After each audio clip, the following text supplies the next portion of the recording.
नमस्ते। Today I am talking about बकचोदी। बकचोदी एक फैमिली फ्रेंडली शब्द है। इस शब्द का उपयोग हम फैमिली के साथ भी कर सकते हैं और फ्रेंड के साथ भी कर सकते हैं और टपाटप करने के दौरान भी कर सकते हैं, डिपेंड अपॉन सिचुएशन। लेकिन हम करने वाले हैं सुबह के टाइम की बकचोदी, या उसे सुंदर शब्दों में कहे तो समुद्र तल पे बिताए हुए कुछ पल, जहाँ एक से बढ़कर एक मनोरंजन के दृश्य दिखाई दे रहे थे। आगे हरियाली, पीछे बहता हुआ पानी, राइट साइड पे कुछ हगते हुए लोग और लेफ्ट साइड में कुछ दाना चुगते हुए दो कबूतर, प्यार में पंछी।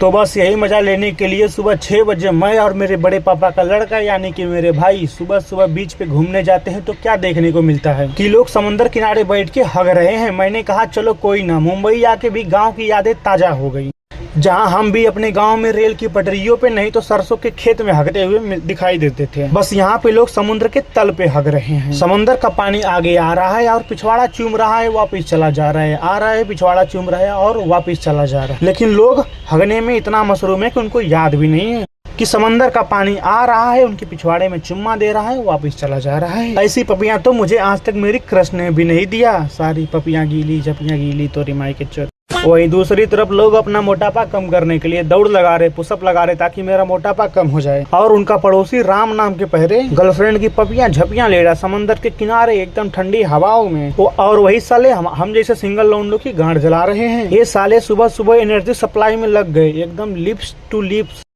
अब तुम लोग बोलोगे साले जल मत बराबरी कर, तो भैया नहीं है मेरे बस की। मैं सब कुछ कर सकता हूँ लेकिन लौंडियाबाजी नहीं कर सकता। मैं हर चीज में तुम्हारी बराबरी कर सकता हूँ सिवाय लौंडियाबाजी की, क्योंकि लौंडियाबाजी मुझे नहीं आती। लड़कियों से बात करने में गांड फट जाती है। एक काम मैं करता हूँ सेल्समैन का, और लड़की देखते ही हवा टाइट, मुँह से एक शब्द नहीं निकल पाता प्रॉपर मेरे।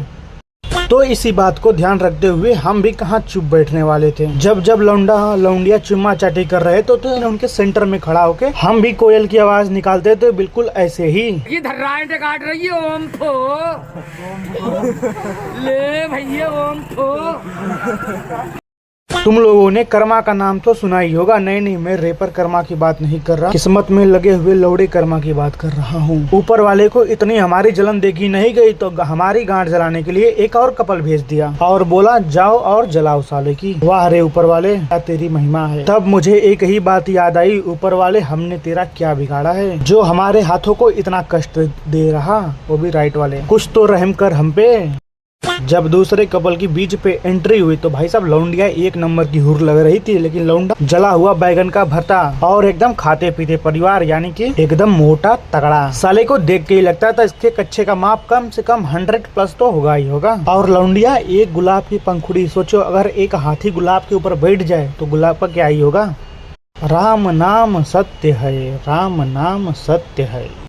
तुम जरा एक बार सोच के देखो, जब लौंडा इतना मोटा तगड़ा है और जब इनका टपाटप चालू होगा तो लौंडे का सामान पहले टच होगा या उसका पेट? ऑफकोर्स पहले उसका पेट टच होगा, क्योंकि लुली तो बेचारे की पहले से ही छोटी है, क्योंकि पेट की वजह से। पेट तो ऊपर टांग देगा, लुली घुसेगी कहाँ से? जब लुली घुसे ना तो मजा आए कहाँ से? इसलिए मुट्ठी मारो, अपना हाथ अपनी मुट्ठी, पकड़ो लंड मारो मुट्ठी। तो बस आज की बकचोदी यहीं पर समाप्त करते हैं। यदि आप इंटरेस्टेड हो या ना हो ऐसी बकचोदी भरी बातें सुनने के लिए प्लीज सब्सक्राइब कर ले।